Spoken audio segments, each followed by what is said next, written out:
while, the green flag has come back out, and we are racing once again at Bristol. There is Dale Earnhardt putting pressure on Morgan Shepherd. That's for the 5th position. Morgan is running 5th, and Earnhardt is 6th. Behind him is Ricky Rudd in car number 5, and we're looking back now from Morgan's car on the GM Goodwrench Chevrolet.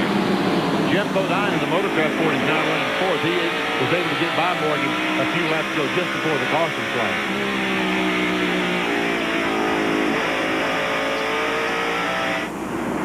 Ooh, Morgan gets a little loose. Earnhardt just passed him a little bit, then moves on the inside. Boy, it doesn't take much. He just flipped the gas a little bit, and he had to right then when the car got loose, so Earnhardt got by. Ricky Rudd took a look coming out of turn number 4 down the front stretch, but could not pass Morgan.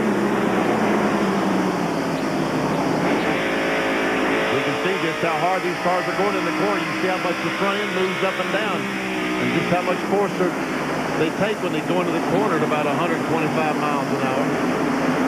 No, about 100 miles an hour. They go down, down the straightaway, and it's probably 135, 40 miles an hour. Yeah, they're going to be going, I'd say, closer to 150, and Sterling Marlin is in trouble. Oh. Dale Jarrett, Bill Elliott, Harry Gant, Jimmy Spencer.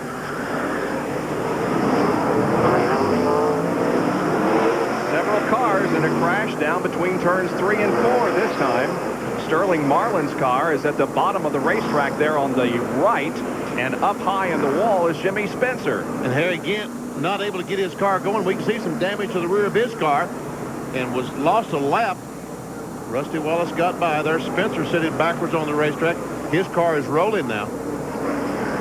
These guys were battling tooth and nail for several laps, and finally something happened to cause this. Let's see if we can determine what. Well, Sterling Marlin is in the blue car, the number 8. Looked like Michael Waltrip might have got a little bit loose there. Sterling maybe tapped him a little bit and then thought he had a nose under him going into the turn. Michael took his regular route into the turn. They touched and around he went, and then the cars come up behind him. Everybody was running the inside groove. You can see some cars get by, but back in the pack, they slowed down. They got hit from behind. There was Bill Elliott up on the high side of the track. He came on around. Dale Jarrett got his car righted and came on around. Harry Gant, as Benny mentioned, got banged into there. Joe Ruttman in the other blue car there was in it as well. And we see Jimmy Spencer sitting up on the outside of the racetrack in the Meineke Muffler car.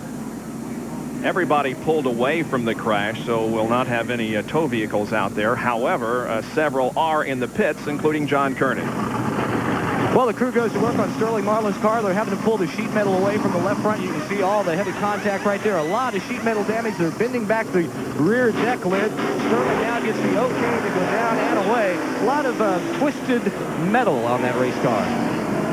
There's a lot of twisted metal on Bill Elliott's car. Looks like he sustained probably the most damage because he has a nose knocked off his car. Yeah, he didn't spin, but he either hit the wall or someone hit him, and he has been in the pits. He goes back in the pits once again. He's pitting on the backstretch. There it is. You can see the damage to the right front of the Budweiser Ford. Junior Johnson is here this week. First race he's been back to. Takes to see both of his cars having trouble here early. Hut Strickland was the first one, and now Bill Elliott in the number 11 car. Well, you can talk about it and you can describe Bristol International Raceway, but it is indeed a unique racetrack. Some of the aspects of this track are not like any other. It's 0.533 miles in length, and the pole speed was 120.938 at a time of 15.866 seconds. The field separated by only 33 hundredths of a second. This is a look at Bristol International Raceway. The banking, the steepest in all of NASCAR competition. 36 degrees in turns 1 and 2, and that black mark there shows you the exact angle of 36 degrees. On the backstretch, it's 16 degrees. The backstretch itself is 650 feet in length. Over to turns 3 and 4, again, a banking of 36 degrees. And on the front stretch, the same as the backstretch, 16 degrees of banking. And it is also 650 feet in length. Until you've driven it, you can't really describe it, can you? That's the truth, and it's banked steeper now than it was when I drove race cars, and it was tough enough then. Bob, we've had a few pit stops here. One unscheduled pit stop, Ken Schrader. He was not involved in a wreck or anything, but he had a flat right front tire. So he came in. Bobby Hamilton, who was running in 9th position, has taken his car behind the wall, totally out in the garage area. The green flag waves again.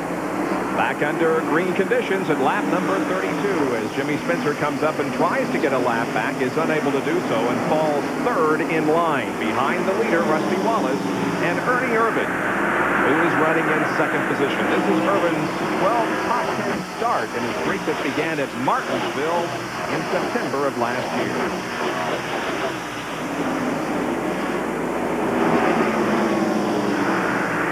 We can see that Ernie's got his car pretty doggone good. Yeah, that car was fast in practice yesterday. He and Mark Martin, Rusty, Dale Earnhardt. There were a lot of them that were pretty fast. Everyone in the garage area said that Mark Martin seemed to have the best car in practice, but he qualified back a little bit, so he has to work his way through this traffic. But later on in the race, they think Mark Martin is going to be a serious threat. He's 7th right now, and certainly has the leader in sight. Rusty's starting to move away from Ernie just a little bit, a couple of car lengths that lap. Rusty Wallace won his very first Winston Cup race here in 1986. And as you indicated, he is beginning to put some racetrack between himself and Ernie Irvin running second. Well, certainly this racetrack lends itself to his style of driving. He's a very aggressive race driver. You have to drive very aggressively here. And Jimmy Spencer gets around Ernie Irvin as Ernie slipped a little bit there. Again, Spencer trying to get his lap back. He lost a lap involved in that crash up there in turn number 4, but he has now moved ahead of second place as Ernie Irvin and Brett Bodine running second and third. There goes Davey Allison to the inside of Bobby Hillin, and Jeff Gordon in car number 24 will come along. Jeff Gordon is moving up through this field, gentlemen. He started in 21st position. He's up to 12th. He's up to 12th already. That's pretty impressive on a racetrack that is very difficult to pass on.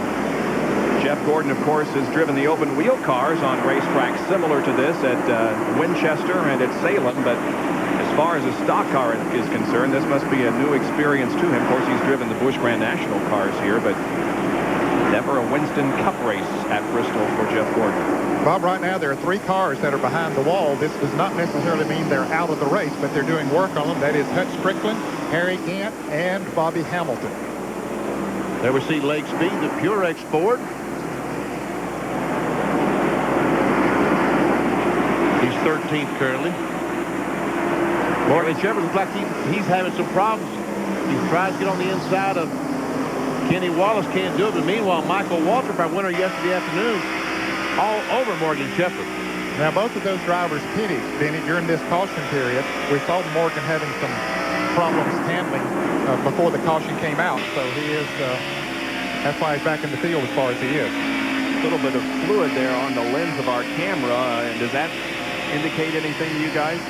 Usually it indicates it's raining, but since it's not raining, I don't know if Earnhardt may be losing a little bit of water or not. Yeah, it could be coming from another car. And we can see Mark Martin, who everyone was bragging about, just slowly moving through the field. Up to sixth position right now, and Dale Earnhardt is in 5th spot. This is our Olympic stain in-car camera, actually on the roof of the Valvoline Ford, driven by Mark Martin. An in-car camera that's on the roof, huh? That's right. Okay, then an on-car camera. How's that? Okay, better. And Mark looks to the inside of Earnhardt, but Earnhardt realized Mark was not up far enough.